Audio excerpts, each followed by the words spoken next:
Hello guys, हामी चाहिँ 20,000 तालको पार्किङमा ताल चाहिँ हेरेर आइसकेको। अहिले चाहिँ बाघ हेर्न आएको। कस्तो छ बाघ हेर्न आएको। अझसम्म बाघ कहाँ छ भन्ने थाहा छैन हामीलाई। हेर्नुहोस्, नयाँ भ्लगर हो भ्लगर त होइन कि, भ्लगर यसो भिडियो बनाउन मन लाग्यो, त्यही भएर हो। त्यही थकै लाग्यो कि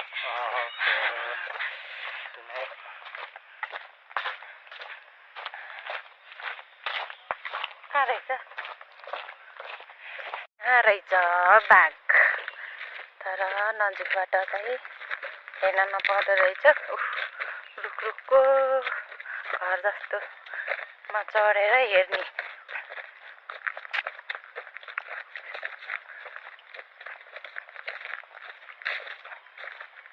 अब यो मान्छेहरू कतिखेर झरेर हामी चढेर हेर्ने हो।